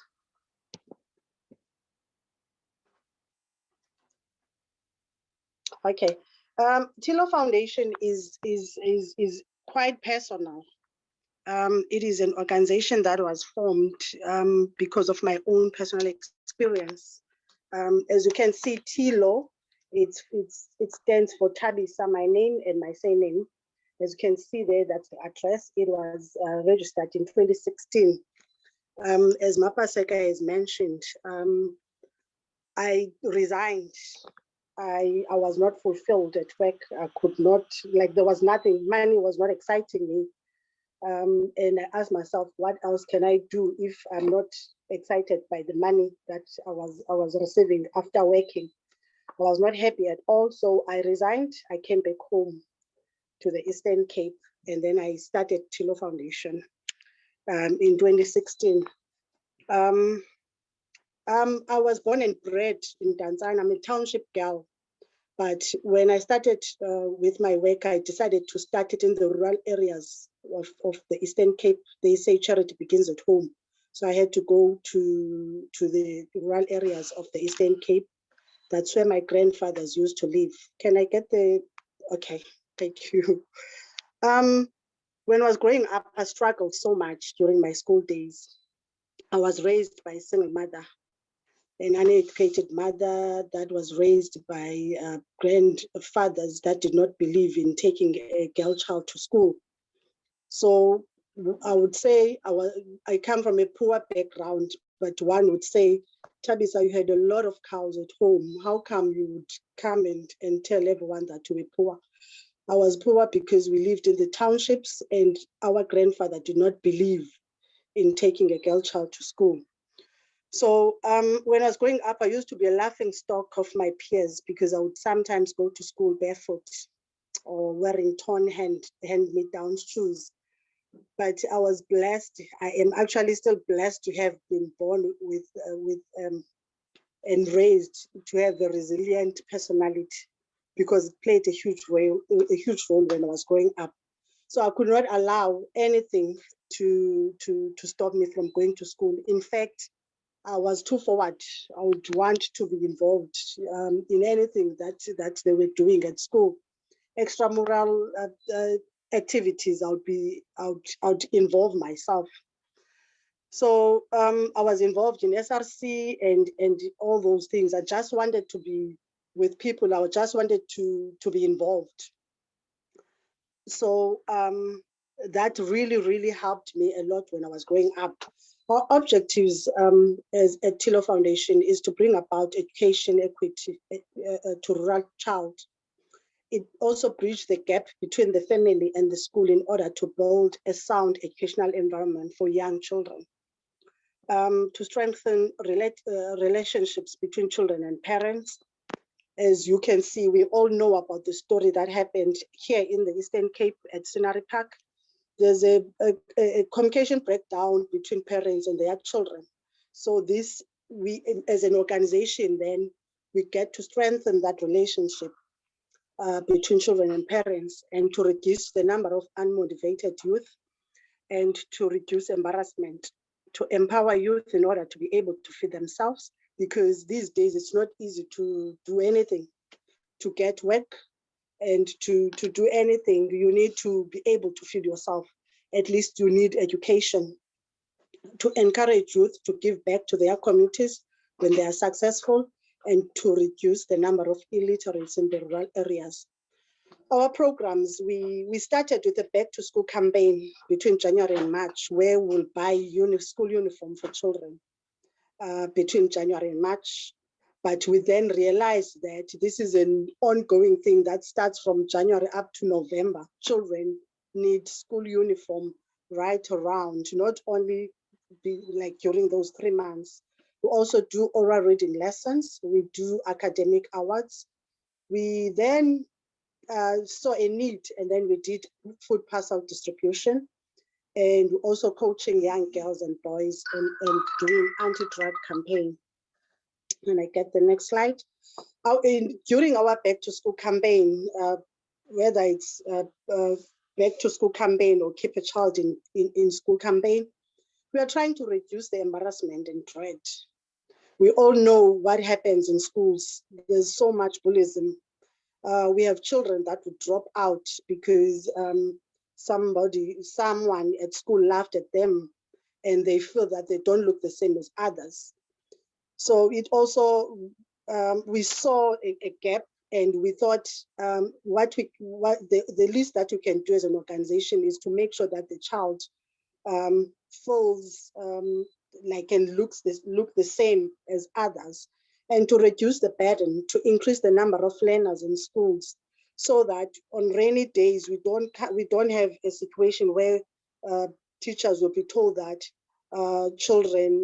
one child is not going to attend school because they have torn shoes or they don't have shoes at all. It also targets school learners that cannot afford school uniform, reduce negative feelings that impact on concentration and performance, and it reduces the number of school dropouts as well. Thank you. Can I have another slide? Can I have another slide? Okay. Oral reading lessons. This is one of the most important programs. All our programs are important, but when it comes to oral reading lessons, I think it was 20, I'm not sure which year, 2017, 2016, there was an article in the local newspaper, Daily Dispatch, that says 80% of children in the Eastern Cape, they reach grade 8, that are in grade 8 are unable to read. It really bothered me, but I already started with these. Predominantly, our children struggle with reading up to university. That's a reality, and learn stifle if a learner cannot read with comprehension.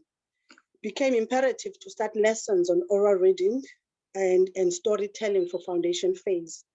The benefits include building a connection between spoken and written words, increasing attention span, and providing a safe way of exploring strong emotions, while acquiring language helps develop vocabulary, fluent, silent reading skills, boost confidence. And this means that the child can learn at their own pace and will learn not to be intimidated when they see any reading material. We have a problem as a country, as a country of children that cannot read. I remember there's a story of I don't know, I don't want to say only Black children or Black people do not read. They said, if you want to hide something, if you want to hide money, put it in between the books. You'll find it there even after a long time, because children or people in general, they're not always looking forward to read. And then academic awards towards the end of the year, first week of term 4, learners are presented with awards for most improved, best performing, most promising in education, most responsible, neatness and sports awards. It goes without saying that these awards are aimed at motivating, inspiring them to do more and better, and instilling discipline and encourage and break barriers and beyond what their circumstances might suggest. I don't need to explain that one. We also do coaching young girls and boys in anti-drug campaign. We will always quote what recently happened the past week, and those children need those conversations every now and again. In 2021, the Tilo Foundation was formed in 2016, but in 2021, me, Tabisa, as the founder, was nominated as a local hero amongst 50 other organizations in the Eastern Cape. We also managed to register with the prizes that we received. Boston City Campus gave us a prize, and they said we must look for a child from the same backgrounds that qualifies for a bursary. And that was one of the achievements. That's one of the things that I said, there is no way that I could not mention when it comes to our achievements. Then it means that she'll be able to obtain a qualification and support her family. Given our intervention and moral support from these communities, we have gained a resilient, disciplined, confident, and committed group of learners. The school's absenteeism decreased while the school morals were restored. Now this necessitates continuous greater intervention, more resources, and more funding to further these programs. Thank you so much.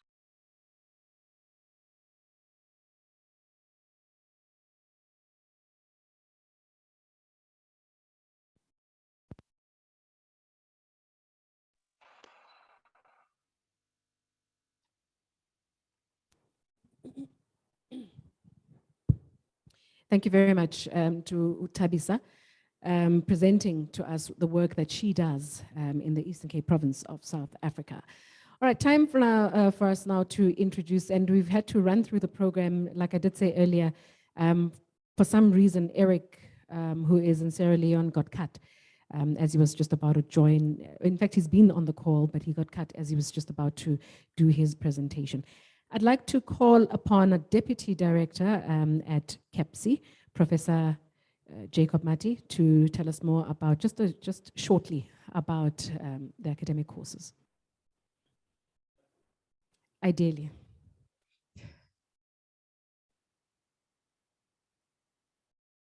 I know he looks Arab, he's not. There's a lot of words in Swahili. And those that have a bit of history of where the language comes from, we are told it's partly Arab. So the occasion is a great honor to have an Arab-looking African in the room. But just to be more serious about what we're trying to do here today, you've heard fantastic stories about what is happening, about social investment startups. And I'll use social investments for those that are in the academia more loosely to mean the investments that you're doing into the social world. Quite a lot has been happening. Some of the initiatives that we've been told about today are less than 10 years old. Some probably older than that. Some, it's about their life histories in giving and getting triggered by events, unfortunate events in our midst. The HIV story that we heard about, and many others. One of the things that I haven't heard this particular afternoon is about how are people getting the capacity, the know-how, the knowledge to be able to think through and say, we need these particular organizations, but it's more than the need. I think people online probably will tell us that starting is probably the easiest of the things. Get a couple of dollars or rands or whatever here, register, or maybe start helping, and then you see the need to formalize that particular helping. So, but when it comes to constantly having to raise resources to keep those poor kids, vulnerable kids going on and giving them a future is probably one of the most difficult jobs on the planet. So what the Center on African Philanthropy and Social Investments have been trying to do is to give capacity, to build the capacity on the continent for organizations like these and many others across the continent to be able to get the skills to develop these particular institutions. We talk about professionalizing giving. Everyone is giving around. Almost every single day or minute, there is some form of giving, either through helping a stranger on the way and saying, people asking you for directions, and then saying, okay, go this way, 10 kilometers, or the third house will be where you're going. That's the part of probably a lot of the giving that we're doing. So what we're doing in CAPSI is we've come up with professional modules, courses, to help run these particular institutions. But it's more than those particular modules. It's to try and make sense of whatever we are trying to do. So we have programs that are at various levels. We have, let me speak from the top going down. We have PhD programs which have been running for a while. We already have graduates in the area. We have masters by research, which has already been going on. But we have, especially this particular year, started our masters by coursework. We have specific modules that are geared towards helping us build our capacities to run organizations, build capacities to fundraise for these particular organizations, build capacities for building relationships that last, building capacities to even begin institutions. So by that, both at the master's level, but also at a lower level, which is a postgraduate programs. So if you visit our website, you'll be able to see quite a lot of those particular offerings. But we also have shorter programs, tailor-made sometimes, but there's also a standing one, which is if you apply and we get sufficient numbers, we are going to offer these particular programs at certificate level, 3 levels of certificates, with the most complex one at Almasi, that's Swahili for a diamond. Then we have master classes, which so far we have offered quite a number. Many of these have been tailor-made with specific requests from clients whom we work with, develop a module in each of these particular areas to deliver. So visit our website. That is where all the information is, but we will definitely continue having more conversations. And if there is anything that you may want, which is specific, please feel free to contact me. Thank you. Thank you, Prof. Mati. All right, to close the event, thank you very much for being part of this event. It's been absolutely amazing to have everybody listen in and share and hearing all the stories. Please, again, I say, go to the website, go to the Kisima website. It's kisimagiving.org. Even if you go to the CAPSI website, there's a tab that leads you straight to the Kisima website. There's lots of ways to get to us.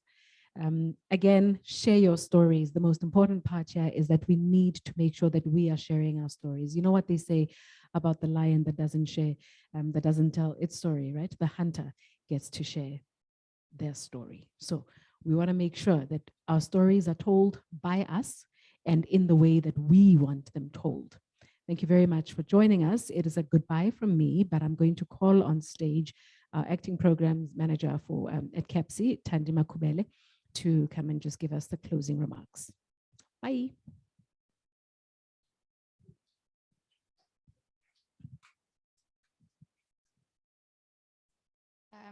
It's still afternoon. I was about to say good evening, but it's still afternoon, everyone.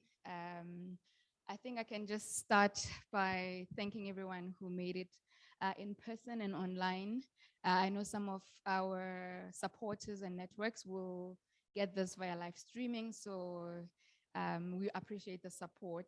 I think I can just start with our facilitator, Mapaseka, what Queen of Kisima. She hijacked this. This was not just Kisima, by the way. So I need to. This was also about the youth and how they give and how they're going to move forward as givers, as young people in philanthropy. So thank you to our speakers who represented the youth, Asabia, Neville, and Goni. And then I also want to thank the speakers who represented the stories on the Kisima platform, with Juliet, Eric. I know he's going to post some of his stories he was not able to share today because of network challenges, and Tabisa. He's already sent. So, oh yes, his stories are on the Kisima platform already. Thank you, Professor Mati and Professor Moyo, for the opening remarks and just giving us an overview of what this is about, and for talking about our offerings at KEPSI for those who are interested in studying further or just acquiring knowledge about philanthropy. And also want to thank the school, the Vets Business School, and maybe Vets as a whole, for always giving us the platform and the opportunity for us to run our programs and showcase what we've been doing so far as KEPSI. As we grow, we have the support from the school, the principals of the school, as well as the staff members who, some have joined us here and some online or on other platforms through social media. Thank you to my colleagues who were with me from the beginning, trying to organize this, and for the, not you, Mapaseka, and for those who've joined us here online, thank you for always supporting our events. It shows that we're not just doing this alone, that the whole staff, the whole team is behind everything that we've been working towards. And I think I don't want to say thank you to Berita yet because he's still going to make us dance, but I can just say thank you, man, for your inspirational music. It's not just words. If you really, really listen deeply, it's got a very beautiful message and lessons behind it. Thank you so much for always coming through to, I don't want to say entertain, but to give yourself, I think maybe I should put it like that. Give yourself as a performer, and always, always, always supporting KEPSI's activities. Thank you so much for that. And tech support, these are my rescuers behind the, thank you so much for always coming through. And it's not easy now, there's load shedding and there's glitches. But you always make sure that things run smoothly. And also to the Vets Club for hosting us, and also the company behind the tech support. Thank you, everyone, and I hope I have not missed anybody. And if I did, I really, really appreciate you being here or online and always supporting us. Thank you so much. And we have something for you behind for those who in person, and then for online. Thank you so much. I think this is not it yet, because we still have Berita coming to just make us warm up a little bit. It's cold here in Johannesburg. So we're just gonna have Berita come through, and then we can just get something to warm our stomachs. So thank you, everyone, and Berita.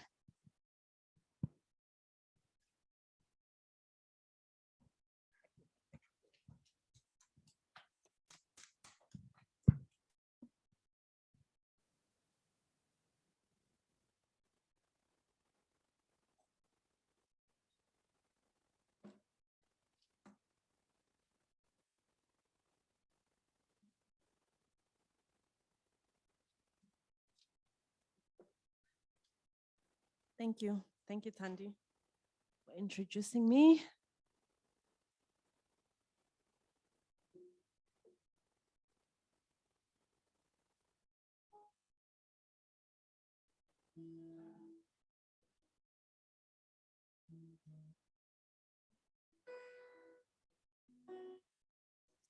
Yeah, so this is the entertainment side of the show.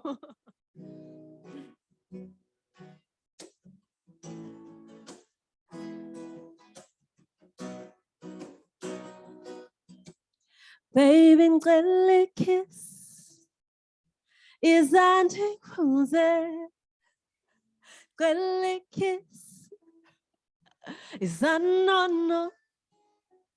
Baby, ngicela kiss izandla ngiphuze, ngicela kiss izanono. Isonona ukuthanda umuntu wakho, isonona baby niyabuza, ayi xa kunjalo shuthi ngizawucela uxolo, izama sithandane sibuqane kuvutha umlilo. Baby ngicela kiss izandla ngiphuze, ngicela kiss izano, no no no no, ndikufuna eduze kwami. Baby ngicela kiss izandla ngiphuze, lityalana ukuthanda umuntu wakho, lityalana baby niyabuza, ayi xa kunjalo shuthi sawufela etrongweni, izama sithandane sibuqane kuvutha umlilo. Baby ngicela kiss izandla ngiphuze, ngicela kiss izano, no no no no, ndikufuna eduze kwami. Baby ngicela kiss izandla ngiphuze, izandla ngixabule, ndikufuna eduze kwami. Baby ngicela kiss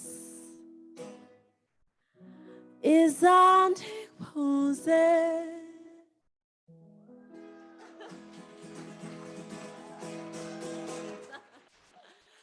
I did promise that we were going to gyrate.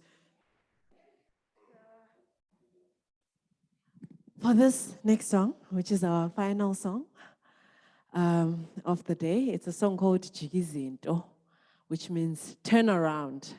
And I think with everything that's going on, the best thing to do is to keep a hopeful spirit. I know for me, that's what I've had to do over the past couple of months, just to be hopeful. And by the way, yesterday, no, the day before was my birthday. So this youth is almost coming to an end, but it's still there. So feel free to stand up, feel free to grab some food. I know it's time to go home, so I'm not precious about you sitting watching me. Feel free. La la.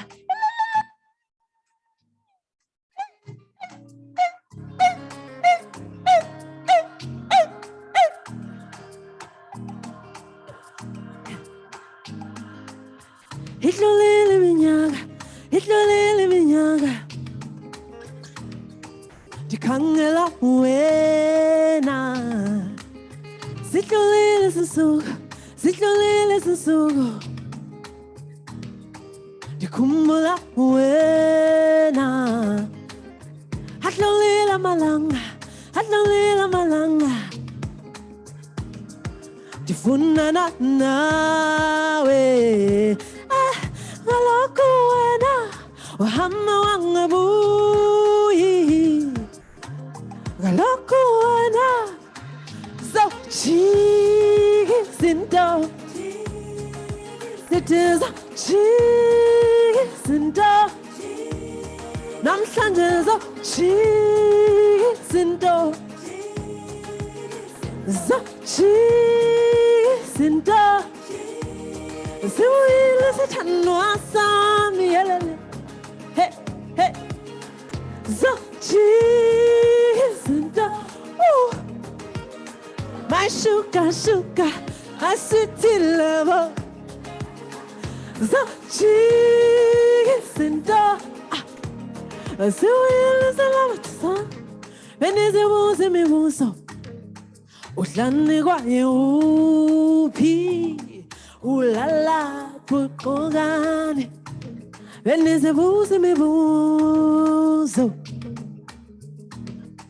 wala uthikata kushintsha sonke isimo uhlanganisa umoya wami uhlanganisa umoya wami uhlanganisa umoya wami so G professor masijika izinto so G namhlanje so G zawujika izinto isithandwa hey zawujika izinto my sugar sugar I sweet love zawujika izinto my sugar sugar I sweet love sugar sugar sweet love I sugar sugar I sweet love sugar sugar sweet love my sugar sugar I sweet love Kapsi mazijika izinto sithi so jika izinto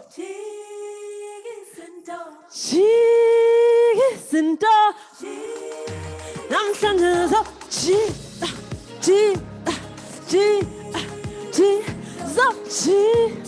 izinto siwile sithandwa sami bo isithandwa sami bo so my sugar, sugar, I sweet my love. So cheese and dark.